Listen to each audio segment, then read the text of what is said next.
Praise the Lord. Jail से ले आने वाला प्रभु यीशु मसीह आदि बहुत नाम में सहोदरों हम करता हूँ प्रभु की बड़ी अनुग्रह की उस जीवित प्रभु के मसीह में Amen. जो हमारे लिए मारा गया गाड़ा गया फिर से जी। और फिर से जी उठा है ना।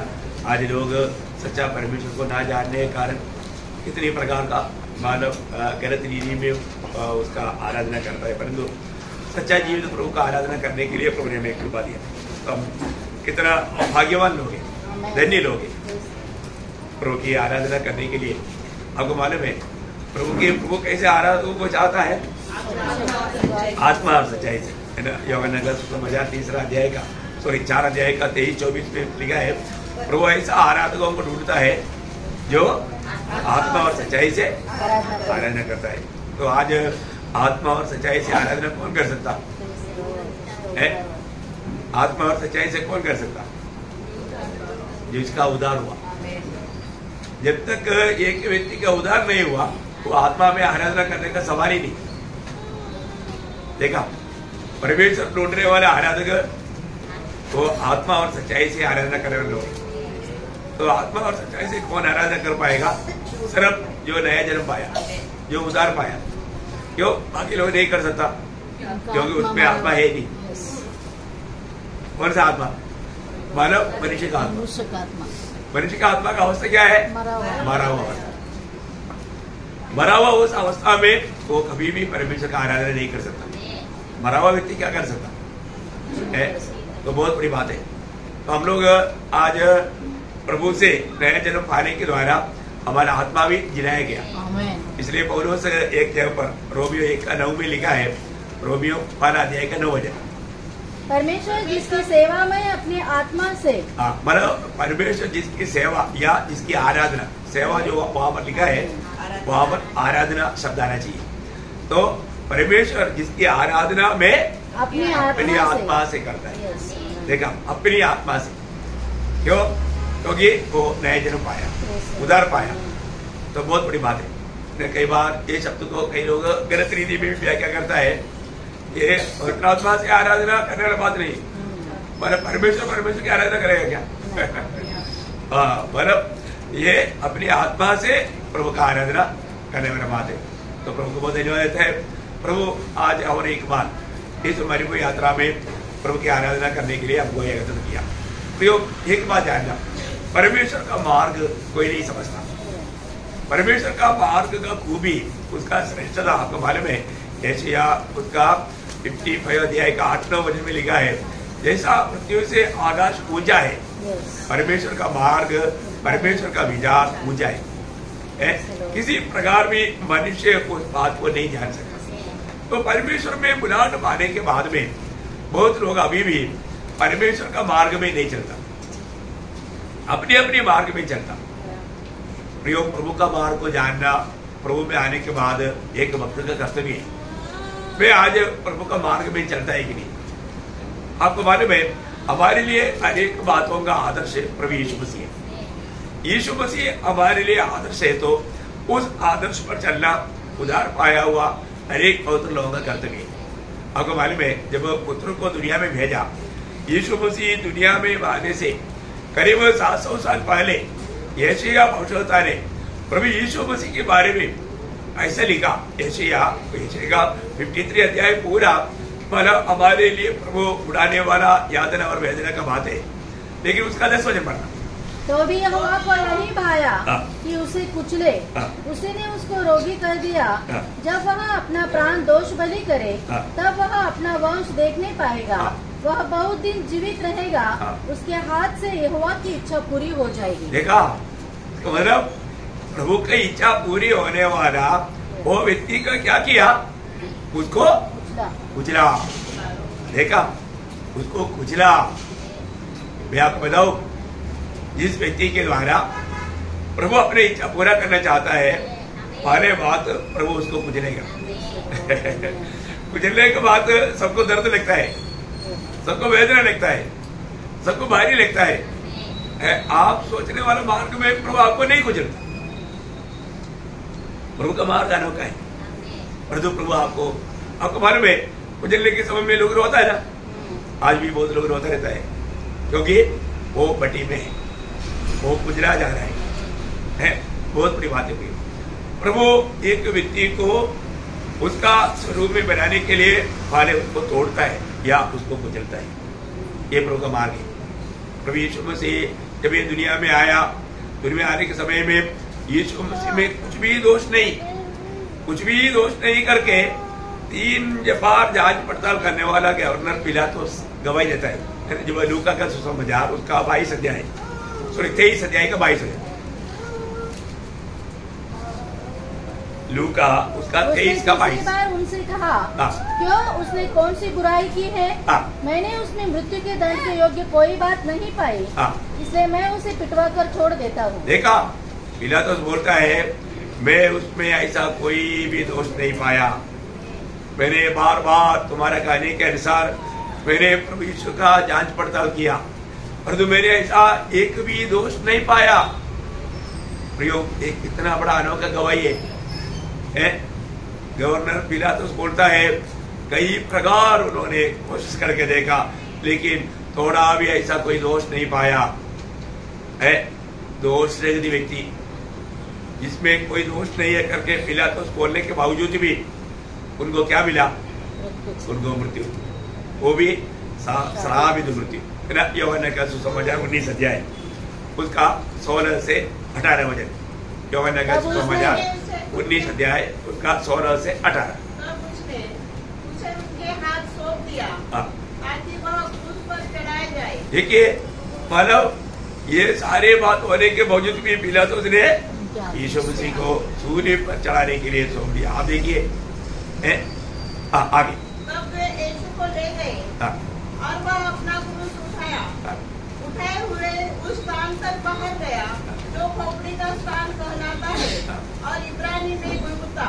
वहाँ उन्होंने उसे और उनके साथ और 2 मनुष्य को क्रूस पर चढ़ाया, एक को इधर और एक को उधर, और बीच में यीशु को। देखिए, आप देखिए प्रियो, यहाँ पर कितना भयानक बात है। प्रभु यीशु मसीह को जितना तक निंदा कर सकता है उस प्रकार निंदा करने के लिए लोगों ने चाहा। आपको मालूम है ये दुनिया कभी भी प्रभु को या प्रभु का लोगों को सह नहीं सकता है। आपको क्या लगता है? आप आज एक आराम का जीवन बिता रहे हैं तो आपका कमजोरी जान करके प्रभु ऐसा कोई मुसीबत में पड़ने नहीं दे रहे। कितने लोग वास्तव में प्रभु के लिए तकलीफ सहने के लिए सच में तैयार है? कोई नहीं तैयार। आप बंडलबाजी करेगा, प्रभु को मालूम है आपका असलियत। अभी पत्रोस का अवस्था प्रभु को मालूम था, है ना? फिर भी उसको एक सबक सिखाने के लिए प्रभु ने बोला आज मुर्गा मांग देने से पहले तुम 3 बार निकालेगा। ये भी एक बात आप देखिए, जैसा इतना तो सुनने के बाद सावधान रहना चाहिए था ना, लेकिन पत्रोस ऐसा हो सका नहीं है। प्रिय, हमारा सबका जीवन का बारे में प्रभु को मालूम है ना। आज आप या हम लोग कोई गुनाहगार क्यों नहीं बना? मौका नहीं दिया प्रभु ने, ऐसा मौका नहीं दिया। प्रियो, परंतु प्रभु यीशु मसीह जो गया वो सब प्रभु का बारे में लिखा हुआ मार्ग में चलता है। अब देखिए, अभी हमारा जीवन का मार्ग प्रभु ने हमें सुंदर रीति में रच करके दिया, लेकिन हम उस मार्ग में चलने के लिए तैयार नहीं। वो मार्ग हमको अच्छा नहीं लगता, प्रभु का मार्ग हमको अच्छा नहीं लगता। अधिकतर आप थोड़ा फर्क हो। आज भी आपको तो मैं पिछली बार भी कोई एक दिन नहीं 2-3 बार शायद कहा, प्रभु का इच्छा मालूम होने के लिए आज जाकर के तपस करने की जरूरत है क्या? नहीं है। प्रभु की इच्छा मालूम होने के लिए 3 मार्ग बनाया। कौन सा है? भूल गया? प्रभु परमेश्वर के वचन के द्वारा। हाँ, करेक्ट। देखो, पहले सबसे पहली बात प्रभु का वचन। प्रभु का वचन में हमारे प्रति प्रभु का इच्छा प्रकट किया है। फिर प्रार्थना के द्वारा, प्रार्थना में प्रभु अपनी इच्छा प्रकट करता है। तीसरा प्रभु के दासों के द्वारा। प्रभु के दास लोग जब भजन बजाएगा वो प्रभु का आलोचना है और उसके द्वारा प्रभु हमसे बात करते हैं। देखा, ये 3 प्रकार आज हमें प्रभु का इच्छा मालूम पड़ता है। तो प्रभु की इच्छा सुनता है, हमेशा हर एक संगति में सुनता है, लेकिन कितने लोग पालन करता? एक भी बात पालन करता है कि नहीं, है ना? ये इधर से जाने के टाइम पर इधर छोड़कर जाता है बहुत लोग, इसलिए थोड़ा लास्ट में जाने के टाइम पर थैली भर करके ले जाना पड़ता, क्योंकि लोग छोड़ कर गया। आपने देखा होगा ना, कई बार कई जगह पर ट्रैक्टर बांटता है ना, ट्रैक्टर बांट करके थोड़ा सा रुको, आप रुकेगा तो वापस आपका थैली भर जाएगा। क्यों? बहुत लोग उधर छोड़ कर जाता है, ऐसी बात है, क्योंकि लोगों को प्रभु का वचन अच्छा नहीं लगता। प्रभु का वचन किसको अच्छा लगता? मीका 2:7, सीधे लोगों को प्रभु का वचन अच्छा लगता। भैया एक बात जानना, हमारे जीवन में आज भी वे अपने आप को मसीह कहलाता है, क्रिस्ती कहलाता है, परंतु वास्तव में मसीह मुझ में है क्या? वे मसीह के पीछे है क्या? प्रभु बोला मेरे पीछे बोले, वे प्रभु के पीछे है क्या? है हमारे कहना चाहिए प्रियो, नहीं तो एक दिन हमें वो न्यायासन के सामने खड़ा होना है। हमारा जीवन का हर एक बातों का हमें लेखा देना है। आप देखिए, प्रभु यीशु मसीह ये दुनिया में आने से पहले प्रभु के बारे में जो बातें, जन्म का जगह, जन्म का रीति, है ना, जीवन में होने वाला हर एक बात, इवन प्रभु क्रूसिफिक्शन में भी प्रभु का कैसे होगा वो तक लिखा, और उस समय में क्या होगा, क्या बातें है ये भी। अगर आप देखिए, मतलब प्रभु यीशु मसीह जन्म होने से करीब 1000 साल पहले दावीद ने 22 भजन संगीता में लिखा, 22 भजन संगीता, उसका 16 वचन पढ़ना, उसका भी पाठ। तो ने मुझे घेर लिया है, कुकर्मियों की मंडली मेरे चारों ओर मुझे घेरे हुए है। देखा, और आगे, वे मेरे हाथ और मेरे पैर छेदते हैं। मतलब मेरे हाथ को और पाँव को छेदते है या कील मारता है, कील मारता है। आप देखिए, है मारा है कि नहीं है? उस समय में क्या होगा, उस क्रूसिफिक्शन के टाइम पर और एक बात होगा, वही भजन संगीता 18 वचन पढ़ना। वे मेरे वस्त्र आपस में बांटते हैं। देखा, क्या करता? मेरे वस्त्र आपस में बांटते हैं और मेरे पहरावे पर चिट्ठी डालते हैं। देखिए भैया, ये भी बात वहां पर हुआ है कि नहीं? क्लियर हुआ। ओह, एक बात, ये 1000 साल पहले की बात है। प्रभु यीशु मसीह दुनिया में आने से 1000 साल पहले दावीद ने पवित्र आत्मा में होने वाला प्रभु यीशु मसीह की क्रूसिफिक्शन को देख करके लिखा वो बात है ना। मसीह की सुसमाचार में वो बात लिखा 27 अध्याय का 35 वचन।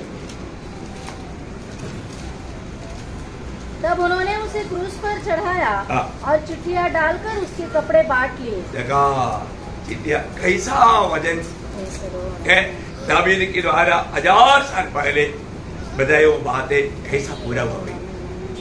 प्रियो, प्रभु का वचन में लिखा हुआ एक भी बात वो अधूरा नहीं रहेगा। मैं एक बात आपको बताना चाहता हूँ, आज भी प्रभु का वचन में विश्वास करने वाले लोग बहुत कम है। मैं आपको बोलता हूँ, प्रभु का वचन पर विश्वास करता है, शैतान भी विश्वास करता है, लेकिन प्रभु का विश्वास ही विश्वास नहीं करता। शैतान को भी हिम्मत नहीं प्रभु का वचन गलत है करके बोलने के लिए। वो गलत भी क्या करता है वो बात अलग है, लेकिन प्रभु का वचन सत्य है करके वो मानता है। तो सबसे बड़ी बात है, आज प्रभु का वचन सत्य है करके नहीं मानता है क्या? प्रियो, प्रभु यीशु मसीह दुनिया में आकर के कितने प्रकार उसको कष्ट सहने का क्या जरूरत था, लेकिन वही ऐसे ने जब 53 अध्याय का उसका 4-5 वचन पढ़ा, उसने हमारे लोगों को सह लिया। किसका? हमारे देखा, कौन इस बात को विश्वास किया, कौन बात लोगों को ये बात को माना?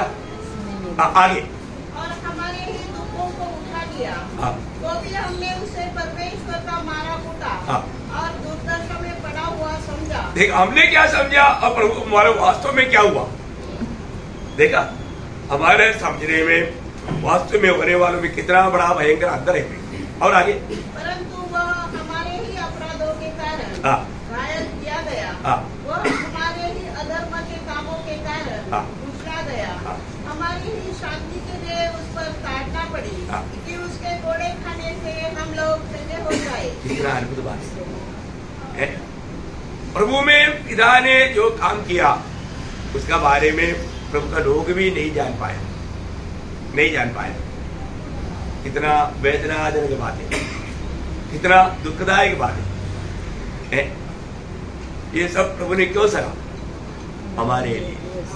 यदि ये बात प्रभु नहीं करता, अभी आपको मालूम है, आपको ये काम बताया, अगर आप नहीं करता तो दूसरा करना पड़ता। जो कर रहा है उसको ज्यादा काम करना पड़ता। सही बात है। मसीह में आने के बाद में प्रियो, हम वास्तव में प्रभु को दुख देता ही और अपने भाई बहनों को भी दुख देता। क्यों? क्योंकि जो काम हमें करने के लिए प्रभु ने बताया वो हम नहीं करता। तो या बताओ, आप एक घर में अभी पत्नी खाना बनाता है, खाना वो नहीं बना पाया तो फिर किसको बनाना पड़ेगा? पति को, नहीं तो बच्चे को, नहीं तो सब वो करेगा। और जो वो उसका काम वो नहीं करेगा तो दूसरे को करना पड़ेगा ना, करना पड़ेगा। तो मसीह में आने के बाद में आज भी बहुत लोगों ने उसका अपना जिम्मेवारी के बारे में नहीं जानता है। मसीह में है तो मसीह में आया हुआ हमारा हर एक के जीवन में जिम्मेवारी है, हर एक के जीवन में जिम्मेवारी है। और वो नहीं निभाता वो दूसरे के लिए बहुत बड़ा बोझ बैठा। आपको मालूम है, कई लोग मतलब 10 लोग मिलकर के एक मतलब पेट का लकड़ी उड़ाता है। 10 लोग बहुत वजनदार है, 10 लोग, और उसमें 2-3 मकरा भी करता है। उड़ाना चाहिए, वो उल्टा दबाता है। आपने देखा, मैं ऐसे भी देखो कितना बड़ा धोखा देता है दूसरे को, वापस परेशान। वो ऐसा दिखाता है पर वो दबा रहा है, वो ऐसा पकड़ा है हाथ, लेकिन वो उसमें थोड़ा भी ये नहीं दे रहा। इसको मतलब क्या है? वो जान पूछ कर दूसरे को परेशान कर रहे हैं। भैया, हमारे जीवन में हम शायद कई कामों से परेशानी करते हैं, लेकिन एक दिन वो सवेरे मतलब वो बात प्रभु के न्यायासन के सामने भूल जाएगी। उस दिन क्या होगा? उस दिन क्या होगा? है प्रभु ने जो हमारे लिए उसका 8 वचन पढ़ना, 8 वचन। अत्याचार करके और दोष लगाकर वे उसे ले गए। उस समय के लोगों में से किसने इस पर ध्यान दिया कि वह जीवितों के बीच में से उठा लिया गया? मेरे ही लोगों के अपराधों के कारण उस पर मार पड़ी। देखा, ये सारे काम क्यों हो रहा था? मेरे लिए। प्रियो, ये बात तो जब हम जानेगा तो प्रभु ऐसा रीति में हमारे लिए वो बोझ या वो तकलीफ नहीं उठाता। आज हमें बेचता नहीं था। हमें बराबर प्रभु रहेगा और रूट पर जाएगा तभी। इसलिए प्रभु ने बोला था, प्रभु का जीवन का मार्ग का खूब ही वो सकरा मार्ग है। कैसा मार्ग है? सकरा मार्ग है। और आने वाला समझेगा नहीं, समझना कठिन है, समझाएगा तो भी समझेगा नहीं। प्रभु में मुराद पाने के बाद में हमें रोज ये बात को परखना, मैं आज एक्चुअली वो जीवन का मार्ग में है क्या, मैं प्रभु के पीछे है क्या। उसका 12 वचन पढ़ना, 53 के 12 वचन सब विस्तार से पढ़ना। इस कारण मैं उसे महान लोगों के संग भाग दूंगा और वह सामर्थियों के संग लूट बांट लेगा, क्योंकि उसने अपना प्राण मृत्यु के लिए उंडेल दिया। वह अपराधियों के संग गिना गया, तो भी उसने बहुतों के पापों का बोझ उठा लिया और अपराधियों के लिए विनती करता रहा। देखिए, मतलब अभी सबसे बड़ी बात क्या है कि मतलब प्रभु ने ये जो भी काम किया है वो बहुत बड़ा प्रकाश के साथ किया है। किसके साथ किया? एक बड़ा प्रकाश के साथ, आनंददाता। आज प्रभु में मुराद पाया हुआ हरेक लोग हरेक काम उस आनंददा का प्रकाश में करना चाहिए।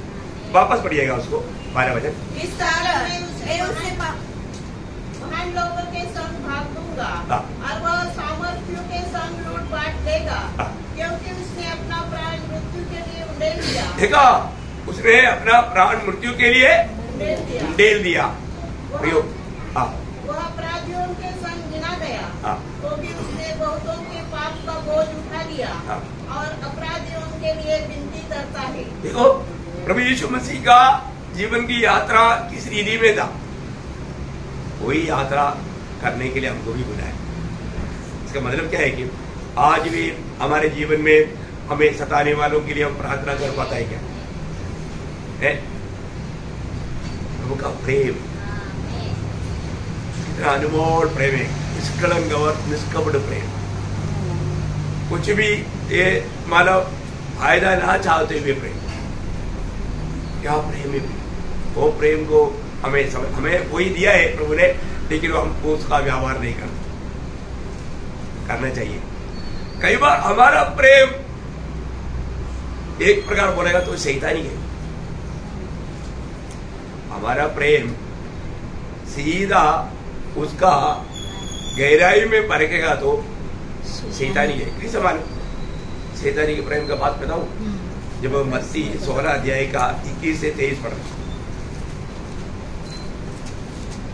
उस समय से यीशु ने अपने चेलों को बताने लगा, आवश्यक है कि मैं यरूशलेम को जाऊं और पुरनियों और प्रधान याजकों और शास्त्रियों के हाथ से बहुत दुख उठाऊं और मार डाला जाऊं और तीसरे दिन जी उठूं। इस पर पतरस ने उसे अलग लेकर जाकर झिड़कने लगा और हे प्रभु, परमेश्वर न करे तेरे साथ ऐसा कभी न हो। उसने मुड़कर पतरस से कहा, हे शैतान, मेरे सामने से दूर हो, तू मेरे लिए ठोकर का कारण है, क्योंकि तू परमेश्वर की बातों पर नहीं परंतु मनुष्य की बातों पर मन लगाता है। अभी आप देखिए, मनुष्य की बातों पर मन लगाने वाला व्यक्ति भी देने वाला प्यार शैतानी है। कितने लोग समझा? बहुत भयंकर प्रेम। हम लोग जो प्रेम देता है तो वो प्रभु का प्रेम है कि नहीं, ये भी पहचानना। आपने एक प्रेस रोड बोल दिया तो आपको लगता है कि पहाड़ तोड़ दिया, नहीं प्रिय, वो भी आत्मा से नहीं होगा तो शैतान की ओर से, दिन नहीं तो रात। ये बात को जानना। आपको मालूम है, जब प्रभु यीशु मसीह का जब क्रूसिफिक्शन हुआ, वहां पर हम देखते हैं कि इसके बाद में जब प्रभु को कब्र किया जाने का टाइम पर वहां पर एक अनोखा अनुभव हुआ। आपको मालूम है, उधर कोई भी प्रभु का उस शरीर को लेकर के कब्र करने के लिए किसी के पास हिम्मत नहीं था, है ना। जब योगनगर समाचार उसका 19 अध्याय, उसका 38 से 42। इन बातों के बाद अरिमथई का यूसुफ ने, जो यीशु का चेला था, परंतु यहूदियों के डर से इस बात को छिपाए रखता था। तो इसका मतलब क्या है कि वो एक गुप्त चेला था। क्या था? गुप्त चेला। गुप्त चेला होता है क्या? गुप्त चेला नहीं होता। गुप्त चेला नहीं, प्रभु का चेला है तो वो गुप्त नहीं होना चाहिए। और यहाँ पर हम देखता है कि वो मंत्री योसेफ एक गुप्त चेला था। वो आकर के पिलातुस से शव मांगा और उन्होंने उनके लिए तैयार किया हुआ मानो उस कब्र में रखा। तब तक एक गुप्त चेला, दूसरा कौन है? निकोदेमुस। वो भी कौन है? गुप्त चेला। मतलब ओपन में प्रकट होने के लिए हिम्मत है। दोनों मिला करके आप तो पढ़िए। निकोदेमुस भी, जो पहले यीशु के पास रात को गया था, 50 सेर के लगभग मिला हुआ गंधरस और एलवा ले आया। तब उन्होंने यीशु का शव लिया और यहूदियों के गाड़ने की रीति के अनुसार उसे सुगंध द्रव्य के साथ कफन में लपेटा। उस स्थान पर जहाँ यीशु क्रूस पर चढ़ाया गया था, एक बारी थी और उस बारी में एक नई कब्र थी जिसमें कभी कोई न रखा गया था। इसलिए यहूदियों की तैयारी के दिन के कारण उन्होंने यीशु को उसी में रखा, क्योंकि वह कब्र निकट थी। देखिए, यहाँ पर हम देखते हैं कि यहाँ पर यीशु मसीह की शरीर कब्र में रहने के टाइम पर यीशु मसीह क्या कर रहा है? यीशु मसीह इस समय में क्या कर रहा है? पाताल में प्रचार कर रहा है। यीशु मसीह पाताल में जहाँ पर अब्राहम और लाजर वगैरह है वहां पर प्रचार कर रहा है। यहाँ पर क्या हो रहा है? यहाँ पर खबर हो रहा है। अब देखिए, यीशु मसीह वहां पर 3 दिन प्रचार किया, तीसरा दिन उनको लेकर के ऊपर गया। कहा गया?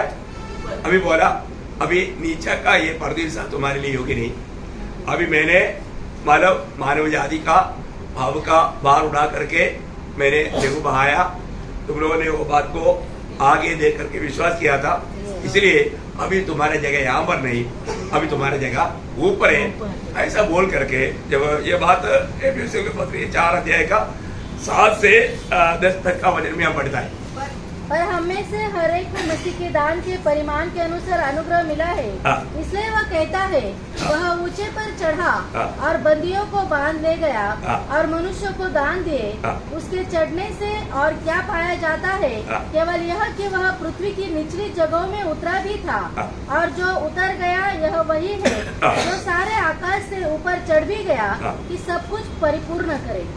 प्रियो अलिया, ये उन लोगों को उस समय तक मरा हुआ सभी लोगों को जो मतलब इस बात को विश्वास करके सोया था या ऊपर का पाताल में था, उनको सबको लेकर प्रभु ने कहा गया स्वर्ग में चला गया।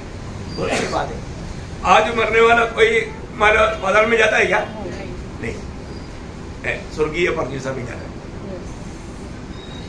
आज जो भी उद्धार पाया इसी क्षण अगर मर गया वो सीधा स्वर्गीय परमेश्वर मिलेगा। कितना लोगों को विश्वास है? विश्वास है क्या? यीशु मसीह जी उठने के बाद में, यीशु मसीह जी उठने के बाद में अरिमतिया यूसुफ को निकोदेमुस को प्रकट हुआ क्या? नहीं प्रकट। देखो 6 लोगों को, बाकी लोगों को सबको प्रकट हुआ, लेकिन ये गुप्त लोगों को प्रकट नहीं हुआ। यहाँ पर एक खतरनाक बात बोलना जरूरी बात है। अब मालूम है कई लोग स्वर्ग राज्य का निकट तक आता है लेकिन अंदर नहीं आएगा, है ना। एक बार एक शास्त्री उठ करके पूछा था व्यवस्था में सबसे मुख्य आज्ञा क्या है? प्रभु ने उनको मुख्य आज्ञा बताया। तब उन्होंने बोला ये बात तो सब आपने बहुत पहला सच बोला है। तब प्रभु उसको कहने वाला एक शब्द आप लोग याद है, मरकुस का सुसमाचार उसका 12 अध्याय उसका 34 वचन। जब यीशु ने देखा कि उसने समझते उत्तर दिया, उन्होंने समझते हुए या समझ कर उत्तर दिया, तो उससे कहा तू परमेश्वर के राज्य से दूर नहीं। क्या बोला? परमेश्वर के राज्य से दूर नहीं। दूर नहीं, अंदर भी नहीं। क्या नहीं? दूर नहीं, अंदर भी नहीं। प्रियो आज यहाँ पर सुनने वालों में कई लोग दूर नहीं लेकिन अंदर नहीं। बोलने का अर्थ प्रभु में नहीं, उधार नहीं पाया। आज भी अगर आप सोचो, आज दूर ना होते हुए प्रलय के समय में बहुत लोग जहाज के निकट आया, जहाज के पास आया, गिड़गड़ाया, नोहा नोहा थोड़ा खोल दो। नोहा कैसे खोलेगा?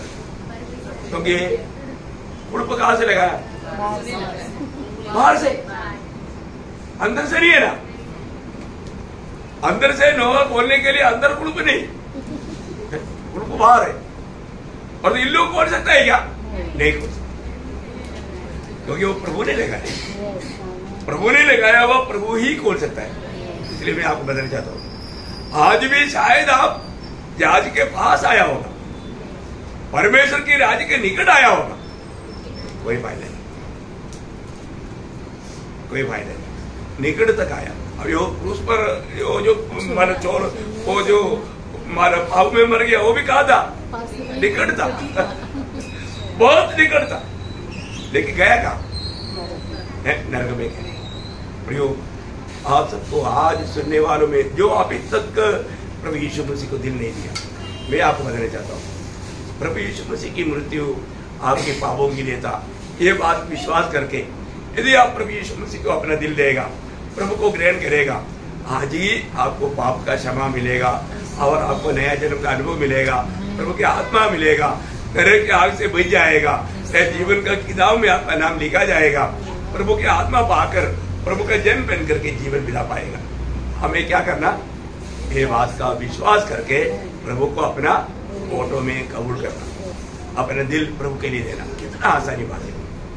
परख देखो है।